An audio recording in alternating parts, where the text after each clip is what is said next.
All right, so now that we've defeated Magneto for the third time, we as in the X-Men, it's time to head to the future. And the future is the death of Professor X and dealing with the loss of him in our lives as the X-Men surrogates in our brain. So this issue, like 56, I want to say, starts off with the X-Men standing around the grave of Professor X outside of the manor and being sad. And there's like a funeral service, or not, the funeral service is over, that's right. It was already interrupted by Quicksilver. But now they're just standing out there being sad, trying to figure out what to do with themselves when they get approached by Duncan. Duncan, if you forgot from the Cyclops pre-story at the end of a few issues back, is the FBI guy who is in charge of mutant affairs and who's been working with Professor X this whole time. And Cyclops is the only one who's met Duncan, clearly, because everyone's like, who the fuck are you? And Duncan's like, you remember me, right, Cyclops? Cyclops is, yeah, what's up? He's like, yeah, bro, what's up? And he's like, I got something I need to share with you guys and talk with if we can return to the manor. And they're like, all right, let's head back. So they head back, and when they get there, they run into Foggy Nelson. So Foggy Nelson is a Daredevil character. He's the partner in crime, or I should say partner in legal business with Matt Murdock, who is the Daredevil. But he also is a lawyer for Professor X, clearly, because he's here to give him like the rundown of the will. Essentially, everything's going to go to like a trust that Cyclops is going to manage, and then all the students, all 5 of them, are kind of like joint trustees under Cyclops, if you will, and so they have access to everything. And he wants them to like continue the legacy of the school and to find mutants and to help them out. He doesn't call them mutants. He's like, find students who would be appropriate for the school and help them develop their skills. And so Cyclops is very solemn about the whole situation. And yeah. And there's a funny comment where Foggy's like, yeah, most of this will stuff's going to be wrapped up in probate for a few months, but I'll give you a call when it's all done and said. And it's like, man, wills are stupid, and inheritance laws in this country suck ass. And they have for at least, I don't know, 70 years, whenever this came out, 70s? 70 plus, somewhere in their 20s, for 50 years plus.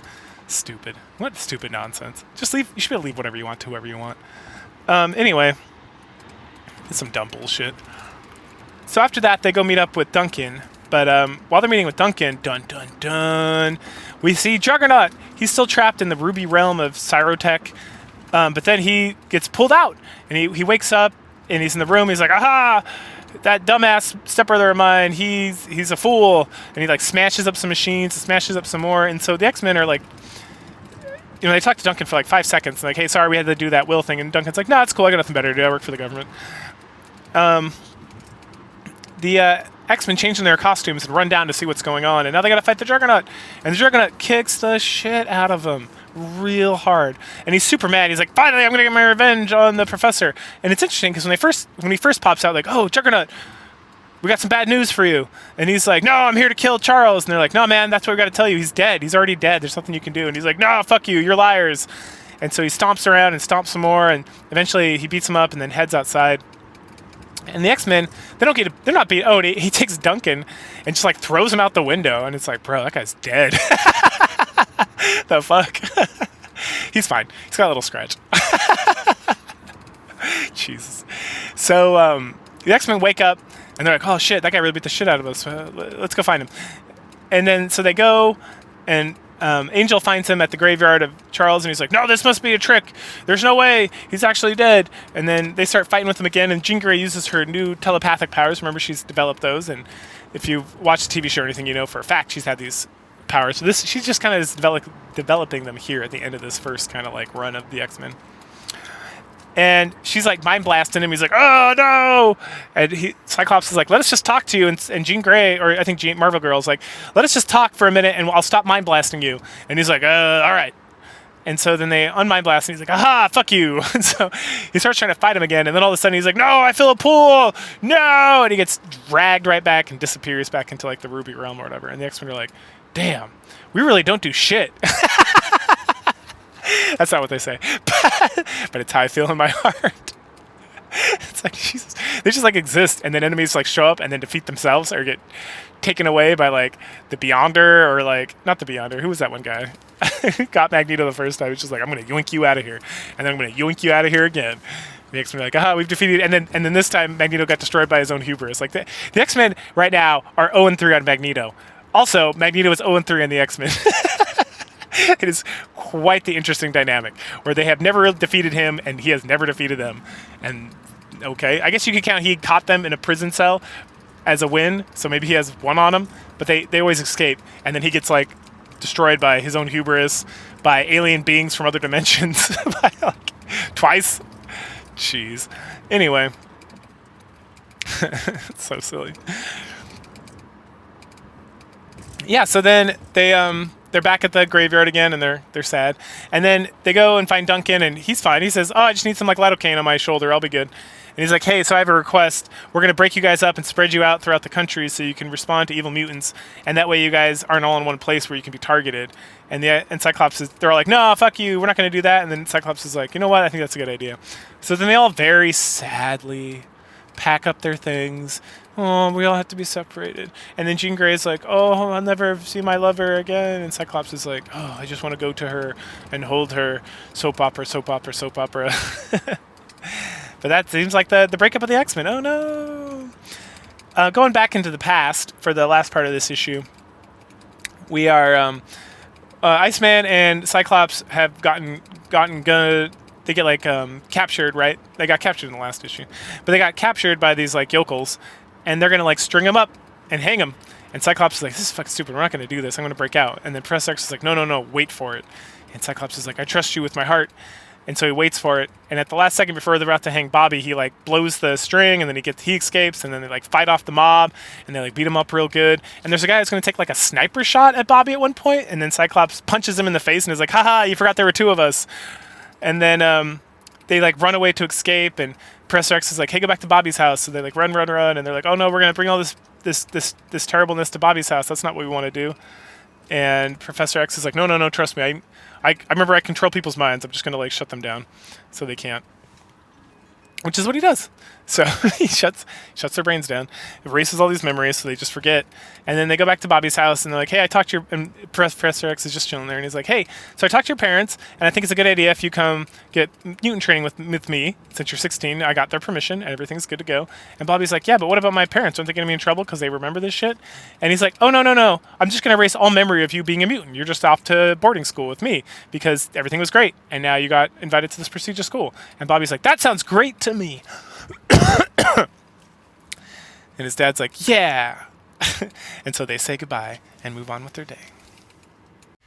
So I'm going to go ahead and refer to this arc as the separation arc, because it really focuses, the next few issues really focus on the disparate adventures of the various X-Men after they've split up. And if I remember somewhat correctly, there was like some waning interest in the X-Men generally, which is why they go on hiatus here in the next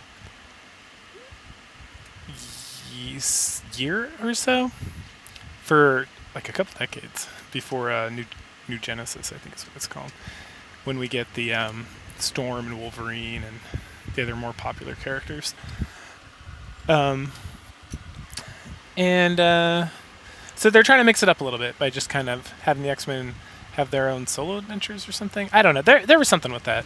Anyway, so after our little experience with the Juggernaut, and then the FBI essentially being like, "You got to split up to cover more ground and to make yourself less of a target," they do, kind of. So the Beast, we joined the Beast and Wolverine, the Beast and Iceman, as they're getting ready to go on a hot date with their lady friends Vera and Zelda. And of course, there's going to be misadventure, and of course, the ladies are going to be pissed, and of course, cliche upon cliche.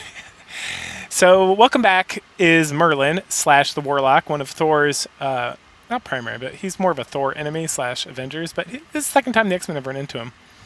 And he's pretending to be this Mahashara or something, and he's putting on like a magic show, and then at the end of the show, he uses his powers to hypnotize the audience, and then he's trying to create like an army of slaves. Yeah, I think he just calls it an army of slaves. Okay, or psychic slaves. That's right. So Hank and Bobby take Vera and Zelda to the show, but it's sold out, and so they get kind of bummed out. So then they're like, "Oh, let's go to this other place and get some food." And so they head over there, and while they're there, they get accosted by the biker gang that is intimately involved with Zelda on some level, right? She like rejected them many issues ago, and they see them. And the bikers are like, "Oh, we're going to fuck you guys up." And then Beast is like, "Ugh, I can't like use my powers because of the situation we're in." But he's kind of like, play pawn at him a little bit, be like, fuck you guys, get out of here. And then Bobby's like, I know the solution to this problem. And he uses his ice magic to turn the lights off by freezing the electrical circuit over. And then Beast is like, ya boy, and fucks these dudes up. And then Iceman gets involved in too. He creates what looks like Longinus's spear. And he's about to crucify one of these motherfuckers with it. But he just hits him in the head and knocks him out. So they take care of that. And then the ladies, like, the lights come back on. Oh, then they like get back into their like regular clothes, and the lights come back on. And the ladies are like, what happened to you guys? And they're like, oh, we were hiding under the table. You know us, shucks. We're just a bunch of pussies. And they're like, you guys are pussies. And it's like, bro. So then they head out, and they hear like there's a show cancellation or something with the Maharaji, and Zelda, I think, gets 4 tickets. And like, awesome, we can go to the show. So they go to the show, and as soon as they walk in, Beast and Iceman are like, oh fuck, it's the Warlock. And so they like sneak out back, and they see that he's hypnotizing everybody, and they put on their X-Men garb, and then they come around and they're like, ah, motherfucker, we're gonna get you now. And they have a fun battle. Beast is like trying to hit him. Iceman's using ice powers, but the Warlock's like fighting back with like his illusion magic and like transforming the ice into snow and then blowing it back. And then at some point he finally hypnotizes like Beast, but then he the Warlock drops some sandbags or something on Beast, and he like snaps out of it and like dodges out of the way, and then they cause some sort of like loud sound, and the Warlock is clearly Venom in disguise, because the loud sound, he's like, no, my head, it's so confusing.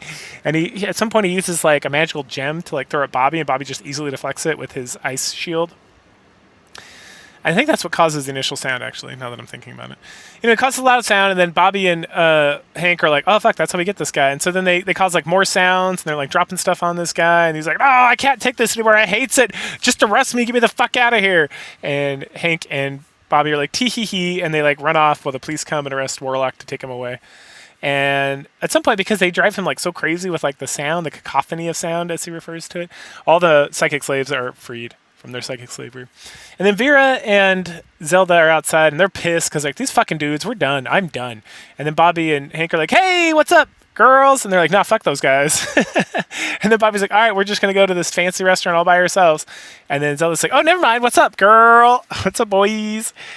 And then, they start walking off hand in hand. And then Bobby's like, yeah, but we don't have any money, so we're not going to do that. And that's the end of the main story. The subplot, as they've been doing, is just nothing. It's Iceman explaining his powers, and this is where we get the explanation. I don't think this came up before, but the reason he can do ice anywhere is because there's moisture everywhere, right? So the more moist it is, but even in a desert, there's moisture, right? From cactus or whatever, I think he mentions. The only area he's like concerned with is at the very end of his like, look, I can make an ice shield, I can make an ice sled, I can cause snow, I can do this, and I can turn myself to ice, but it's all because there's moisture everywhere, this establishes Iceman as one of the most powerful beings in virtually the universe. Because it's like Magneto. Like, Magneto has a fundamental power over magnetism, which is like how orbits exist on planets. Like, the fuck? And then Iceman, on that same token, has power over like all moisture, like anything wet, essentially, which is like everything. Because there's your blood, there's moisture in the sky, there's moisture in everything. Like, everything's like a tiny bit wet, if nothing else. And he has complete control over all of it. And it's like, this dude could just like kill everybody on the planet with like a snap of his fingers. He'd really destroy whole galaxies without like much effort. Good thing he's a good old boy from Jersey? Nassau, I think. Anyway, but this kind of sets that up. At one point, he looks off into space, and he's like, I wonder if my powers would work up there. I would be immune to the cold, and he's not worried about oxygen either. Like, this is fucking canon. Like, Jesus Christ. Iceman. That's so fucking powerful. Oh, man. The next issue, number 48, takes us back to New York, only New York City this time, and not Westchester. And we start off seeing Jean Grey's become a model, because, of course she has, because she's a drop-dead fox. But she's working at Candy's company. If you remember, Candy Southern is Warren's on-again, off-again love interest from back in the day that he kind of dated for 2 issues a while back. But this is her modeling studio, and There's been a couple accidents while Jean's been there, but she's used her telekinetic powers to cover them up very slightly. At this point, this guy trips and almost knocks like a light on himself, but she gently grabs it so he's able to escape out of the way. Afterwards, Candy's talking about how she's doing such a great job modeling and how things have just been so lucky. There haven't been any accidents since she's been there, right? And one of the guys starts hitting on her, and that's when Cyclops steps in and he's like, "You better hold off or I'm going to beat the shit out of you." And the guy's like, "What?" And then he goes to like hit him. I think he actually does hit him. Men just handle things differently back in the day. And the Jean stops him from hitting him again. And all these women are like, "Ooh, Scott Summers, you're so handsome and brave." And we love it when guys hit each other. Oh, how times have changed. But Scott and then Jean, it like drags him off and is like, "Leave him alone, ladies, he's taken."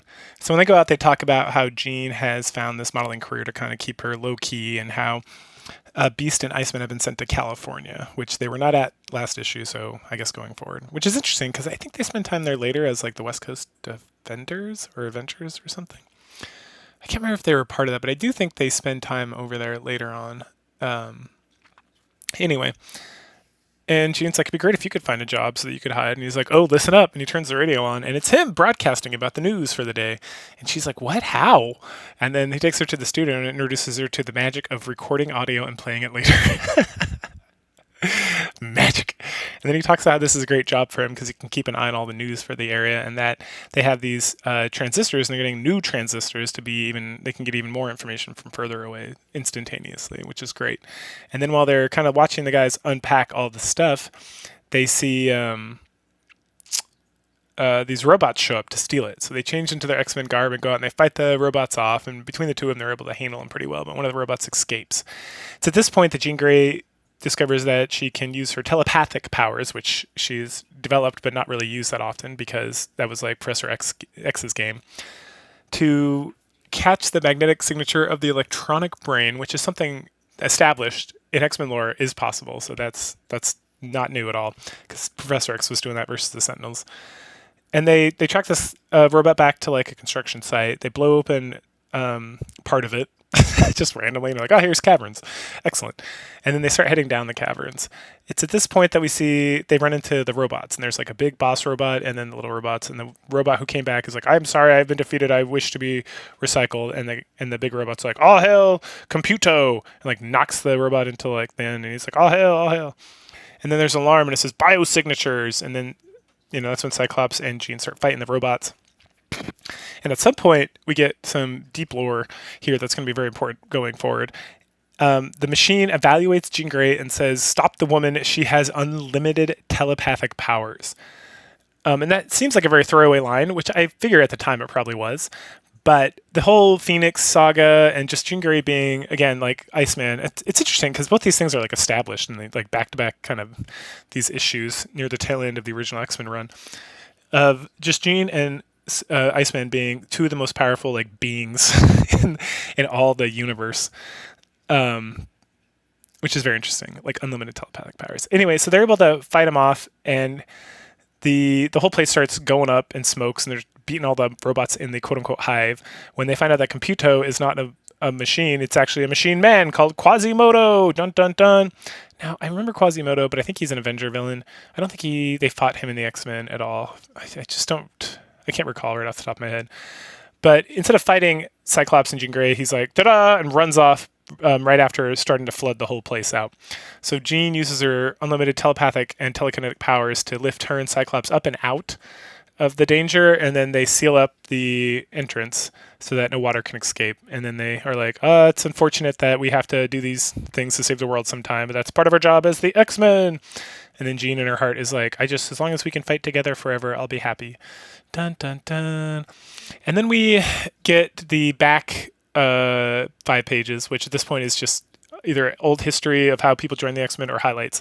So this highlight is the Beast power. So we just see the Beast just talks about his power, his ability to like climb up walls, his ability for his feet to be able to write and be able to do work, like he's building computers and stuff. We find out that he's super, super smart, and that at this time, at the age of like 18 or 19, he has 37 patents, including some ridiculous ones, like a popcorn machine that is silent but takes up 3 rows of a theater.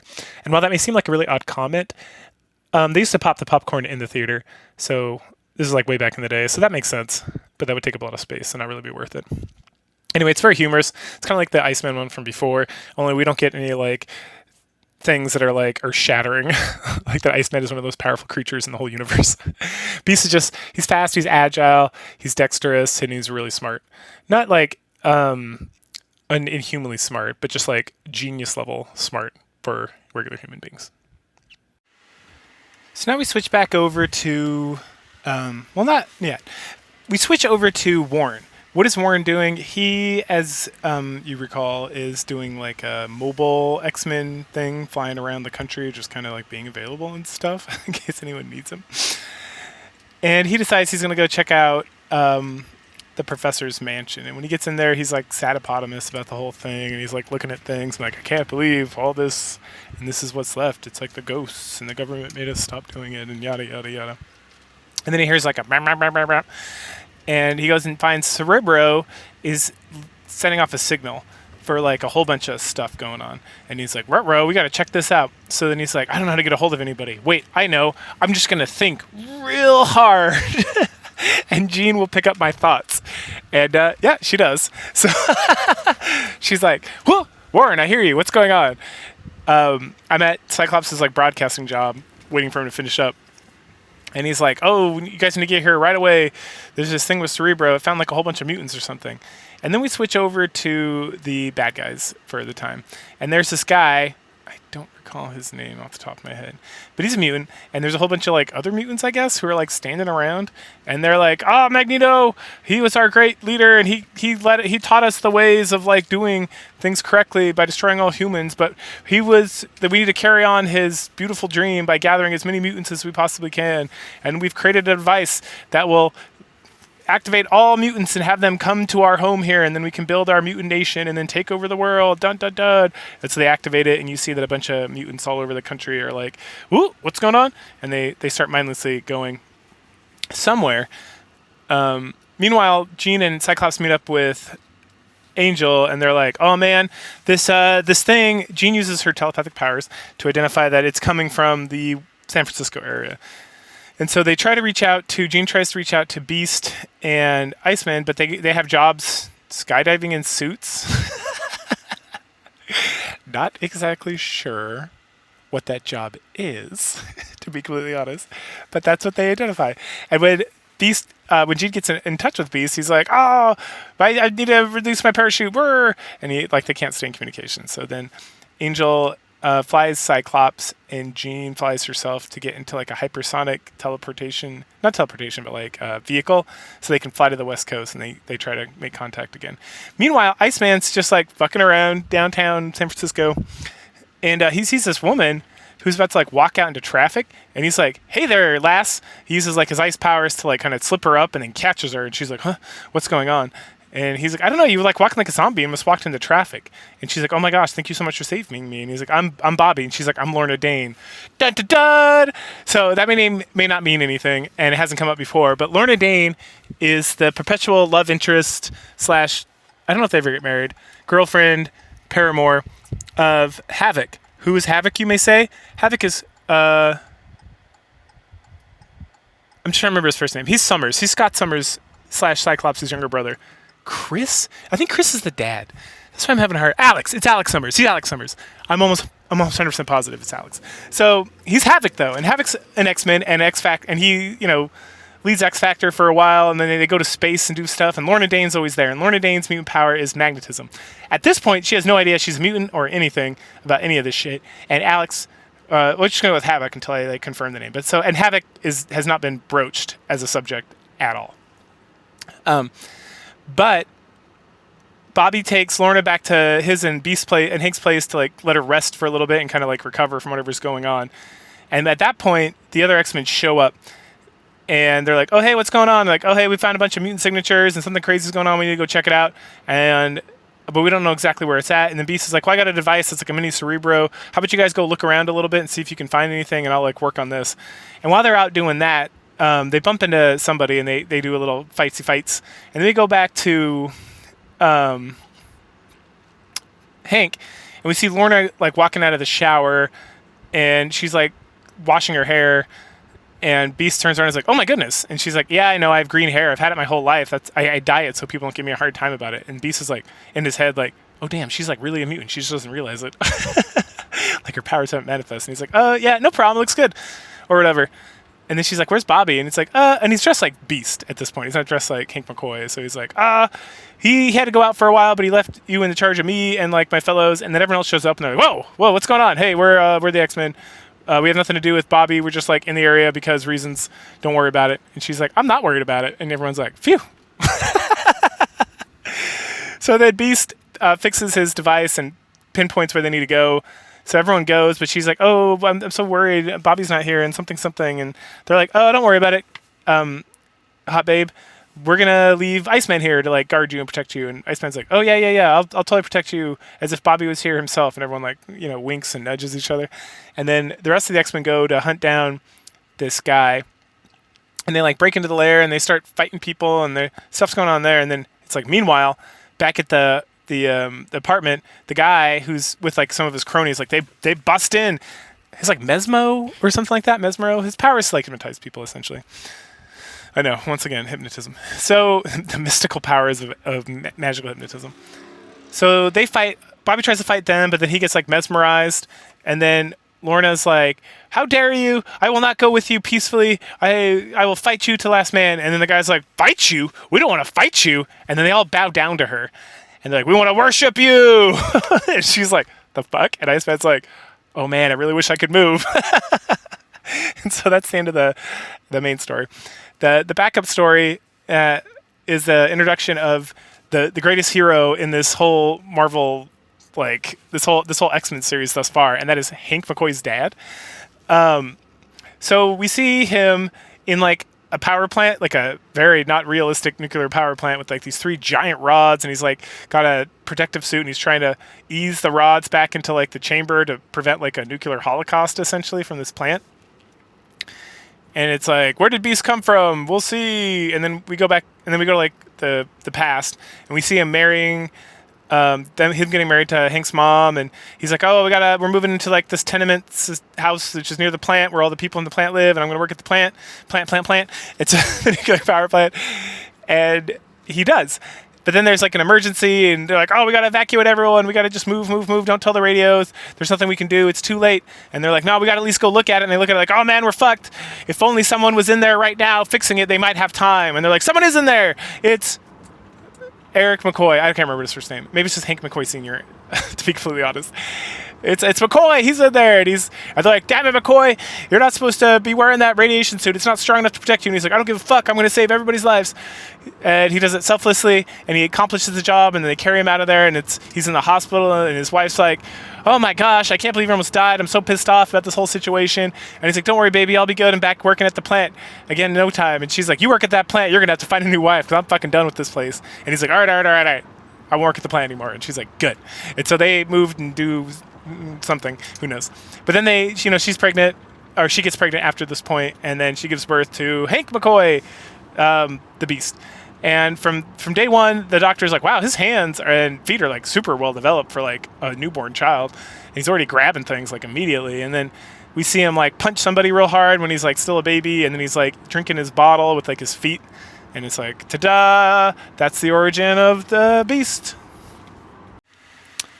So what happens next? We have Mesmero, who's the the guy trying to revive Magneto's empire.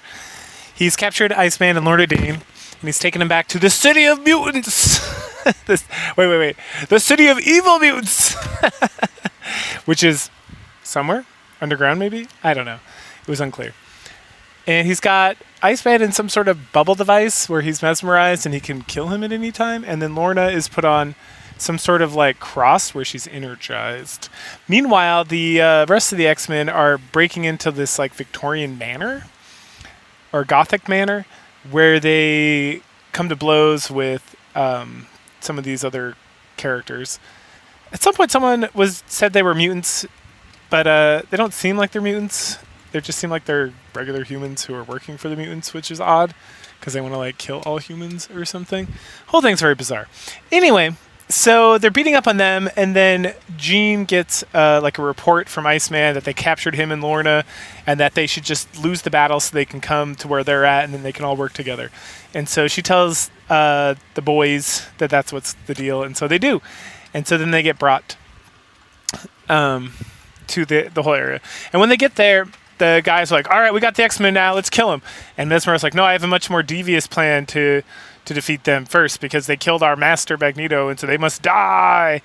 And they're like, oh yeah, that's a good idea, let's do that. And the X-Men are like, we should just fight these motherfuckers. Or Beast and Angel. But then Cyclops is like, no, we have to wait. They have a grip on Iceman, on Bobby. But then Bobby's like, oh, and then Lorna gets like released from her crucifix or whatever, and she's like supercharged, and she's like, behold, I am the queen of all the evil mutants. I will rule as the daughter of Magneto. Or someone tells her she's the daughter of Magneto at some point as well.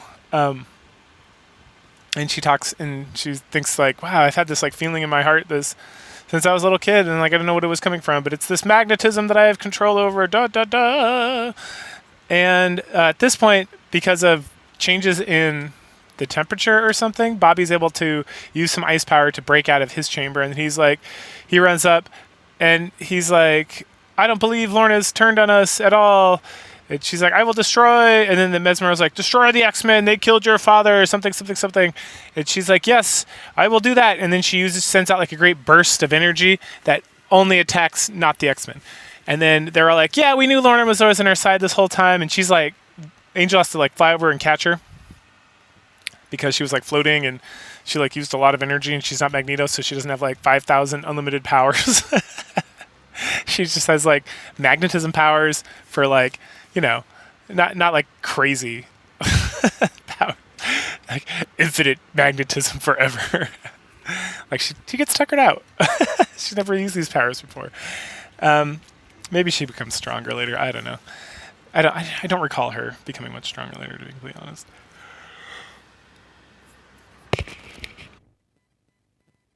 Excuse me, I had a yawn.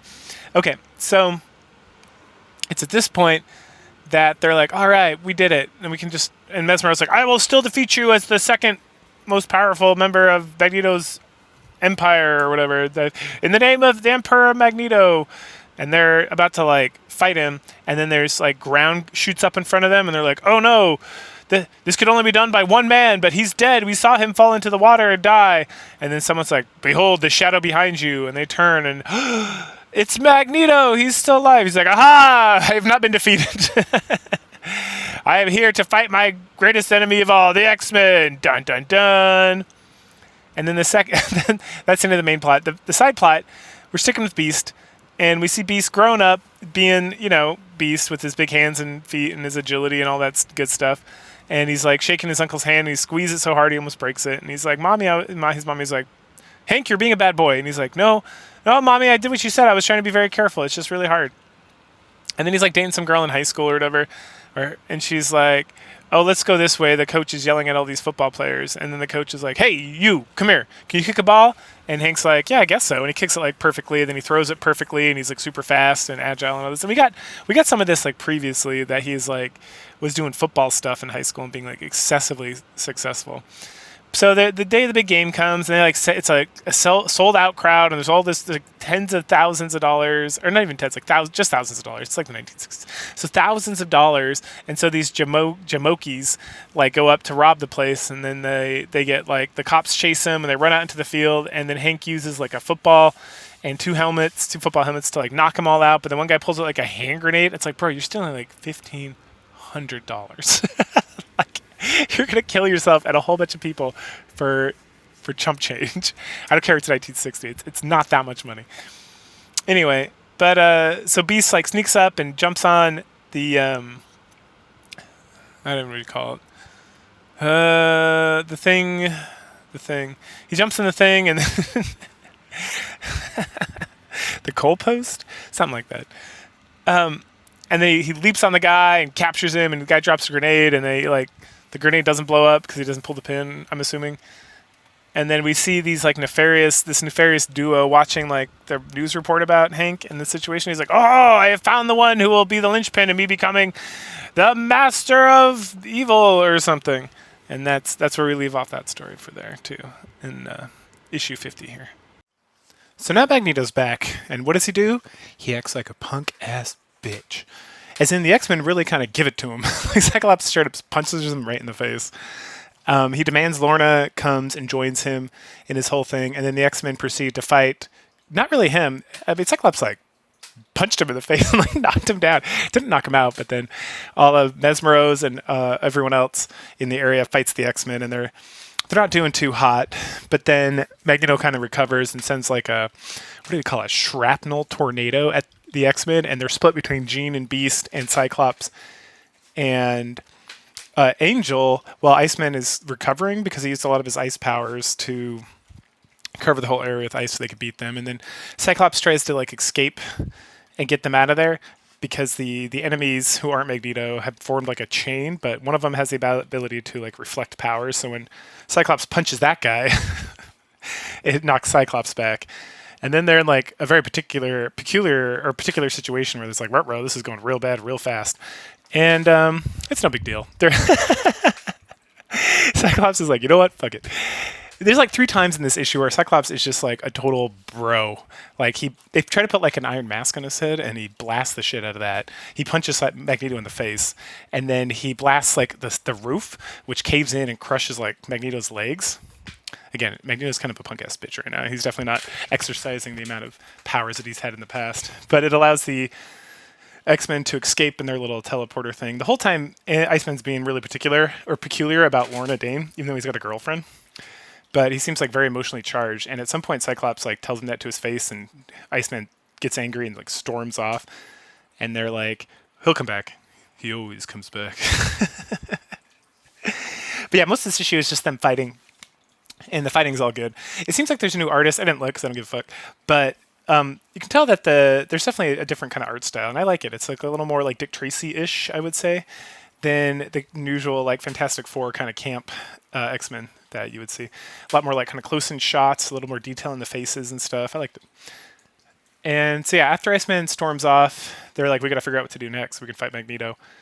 We then switch to some deserted area where there's like an underground military base, and they're like, oh no, we discovered like a mutant. And then Eric the Red shows up, and if you're not familiar with Eric the Red, that's okay. He's he's around as a villain for the X-Men, but he's not really that important to know. And then there's like some confusion about who he actually is on several different occasions. So whatever.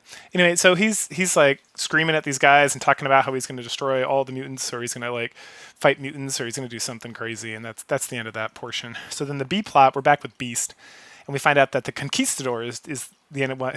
Right, the Conquistador is the one who is watching him and wants him to be part of his team, and so he gets he like sends his cronies to like discuss this with Beast, and Beast is like, nah, bitch. So then they like attack and kidnap the Beast and his parents, and they tie his parents up, and they're like, you don't join me, they're dead. So what's your choice, homie? And Beast is like, oh no. Meanwhile, Professor X has sent Iceman to investigate Hank McCoy's home and sees that there was like a struggle and problems are occurring. And so they go back, and he goes back and reports in, and him and Cyclops and Angel are all there, and are like, okay, we gotta make a plan, and we'll go rescue Beast so he doesn't have to suffer or whatever. And then Stanley goes out of his way here, which good for him, to be like, what is Angel doing here? You'll find out later. Good old Stanley. I think part of the issue with this, why Angel's here, is because oftentimes the artists would show up and like draw the whole comic, and then the writer, namely Stanley in this era, would come in afterwards and just kind of like fill out the story. I mean, they would have like a discussion. It wouldn't be like the artist is just doing whatever they want necessarily. It'd be like a game plan, but they would look at the panels. The writers look at the panels. It's like the Marvel way, is my understanding. Feel free to correct me if I'm wrong. But the artists are like the main storytellers, and then the writer comes in afterwards and like does the dialogue and everything. But good stuff. So Eric the Red has introduced himself to Magneto's crew by going in and beating the shit out of everybody, and then crashing the building down on Mesmero and some of his homies. He's got some sort of like power force blast coming out of his hands, which is interesting. And then Lorna goes to stop him because she's very conflicted about like supporting Magneto, but she feels like that familiar tie, and I guess in like the 1960s, like sticking around for like your abusive parent is the most important thing you could possibly do. So anyway, but Eric's like, no, I don't want to fight you. Magneto's like my hero. I want to join him. And so Lorna goes and talks to Magneto, and he's like, that's fine. That sounds good. I'm still like very weak, so that'd be helpful. And so the deal is with Eric the Red is that he's going to lead the crew while Magneto's weakened, because he clearly is better than Mesmer. But then he's going to, when Magneto's back to full strength, he'll like pass the torch or whatever. And again, this whole time, Lorna's having like some difficulties with this whole situation, and she makes some mention. It's like, I don't feel pure evil in Eric the Red as I do with Mesmer and Magneto and the rest of these assholes. So Eric, Lorna lifts up all the building stuff from Mesmer and the crew and tells him what's what. And then Eric the Red sends them on like a mission to leave the camp. Meanwhile, the X-Men are all hanging out, and they get a psychic message from Jean Grey, specifically just Beast and Angel, about needing to meet up because they're ready for their plan. Because Cyclops had come up with this whole scheme. We don't know what that plan is yet, but he came up with a whole scheme where they're going to invade and defeat Magneto and rescue Lorna and stuff. And so the three of them like head out to like the secret base area, and they're waiting around. And they get there. As they're hiding by the entrance, they see Mesmer and the crew run out. And then Angel and Beast are like, let's go get him. Let's jump from behind. And Jean's like, no, that's not the plan. I remember Cyclops' plan. We got to remember the plan. And they're like, oh, yeah, the plan. Okay, let's do the plan. So then they head inside, and they bump into Eric the Red. And then Jean Grey gives him a big hug. And it's like, oh, it's Cyclops. Cyclops is Eric the Red. Now, you may ask yourself, how is he shooting beams out of his hands? Well, you're going to have to keep asking yourself that, because there's no explanation. Technology, maybe? Or somehow, like, his I-beam the power is being, ricocheted back and forth to go out of his hands instead of his face. I don't know. That was my assumption. I'm like, that is not the most ridiculous thing that I've read in a Marvel comic, so maybe I'll just go with that until I read otherwise. But they set up a trap for Mesmer and the crew when they get back. And unfortunately, Bobby shows up because he, I guess, went to Lorna Dane's like hometown, and he's super excited to like tell her something. So he like snuck back in over here, but then he falls in the trap. Oh no! And then they got to reset the trap real quick for Mesmer. But nope, Mesmer like realized Eric the Red was actually Cyclops. So they come in, so they all start fighting again, and they're fight. And then Magneto is like, Lorna, go take care of this. I'm tired. And as she's going out, she bumps into Iceman, and Iceman's like, hey girl, guess what? I went to your hometown and I found the records of your birth, and you're right, your parents did lie to you. They're not your parents. And she's like, I knew it. Something Magneto, something. And he's like, no. So your real parents died in a plane crash, like when you were like 2 months old or 2 years old or something. And your aunt and her husband adopted you and raised you as their own daughter, and they just never felt comfortable to tell you otherwise. And I got like signed affidavits and stuff. And she's like, oh, that's great news. And then she goes out to like help the X-Men with the fight, and so does Bobby. And then Magneto's like, what are you doing, girl? My daughter would never betray me, blah, blah. And she's like, I know you're not my daughter. And I felt like it was implied. I don't remember reading this. Sometimes I kind of like speed read, because especially these old comics, man, it is like a novella to get through some of these comics. Like, it is a lot of reading per panel, and there's a lot of panels. But I don't think it was kind of implied. I felt like it was implied that he's the one who caused the crash of the plane, so that he could like trick her all these years later. But I don't think it said it directly, so maybe I just like inferred that. But then they're able to like defeat Mesmer and his crew, and then they go to like get Magneto, but he already left, and he set off like a bunch of bombs in the place. And they're like, we got to get out of here. And Jean uses her. Oh, at some point, Jean goes on like a 1-to-1 telekinetic battle with Mesmer, which is cool. And then Cyclops is Eric the Red, like blowing stuff up. It's super fun. It's like a whole bunch of battles and cool stuff going on, and good shots and good angles and good drawings and all that. And but Jean Grey helps them all, and Lorna helped them all escape before the place like blows up, or while it's blowing up, so that they can like be free of this whole nightmare.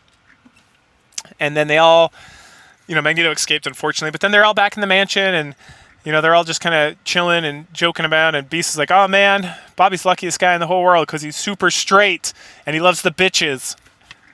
That's right. If you heard anything different, you You've been gaslighted by modern comics, because he is like all about the attention he's getting from Lorna and going to like the discotheque to dance with her and be like a super bro with his lady friends. Which poor Zelda, he's been like putting up with the bullshit for all this time, and he's like, nah, I like this girl. She's a mutant and she's got green hair. Don't worry, guys. He'll get his just desserts for dumping that hot babe Zelda who's put up with all this shit, because Lorna's not going to stick around all that long. We'll see. We'll find more about that. But that's the end of that. That's the end of the post Xavier dying / separation arc / return to the Magneto part 3 and the introduction of Lorna Dane. So I'm combining them into like one, the separation arc, where they all separated and then came back together. So it was good. This whole thing was very good. It was fun. The Eric the Red becomes like a very complex ideology later on. So this is a fun introduction. I totally forgot it was Cyclops. I was like, at one point I was like, I remember this is not who they think it is. And then I was like, is this Magneto? Like in the other Magneto's a Pulse Magneto, but it wasn't. So it was good writing. It was very mysterious, and like I couldn't really predict what was going on. So it was excellently done. The separation arc was fun. It was nice to see Jean and Scott get some time together and try to have like a life for a minute. And then everything else that went on with it was excellent. So that was super fun. And then I think from what I remember, the next series of books is a lot of just kind of like fighting random enemies, like Monster of the Week kind of stuff. So we'll combine all that into one video. But yeah, good stuff. Cool. Catch you all later. You know what? Shoot. Sorry. So I forgot. So the B plot of this comic is Beast. And so there's not the reason I forgot it's because not much happened. So Beast, you know, he's been captured by the Conquistador. Conquistador is making him do like criminal acts for him, or he's gonna like kill his parents. And the first thing he wants him to do is to break into this military base and get like a mini reactor or mini energy reactor or something. And he has a lot of qualms about that, but the guy like threatens to kill his parents otherwise. And so he goes and he battles like American soldiers and gets that for the Conquistador. Meanwhile, Professor X and the rest of the team are trying to figure out where Beast is at, and I don't think Cerebro is like completely done yet. So he's not able to like track him down completely, but maybe it is, because at some point Professor X is like, I'm gonna go think, and he leaves, and then and then he's like, I know where we need to go. Let's go, X-Men, get together and head out. And they're like, yeah, we got this. This will be great. And then right at the end of, not the whole story because it clearly is more, because this issue ends with the Conquistador slapping Beast and telling him that he'll never be free and his parents will never be free until he's done with his usefulness. And dun dun dun. Yeah, so that was pretty good. And that's the end of issue 52. Cool. Bye.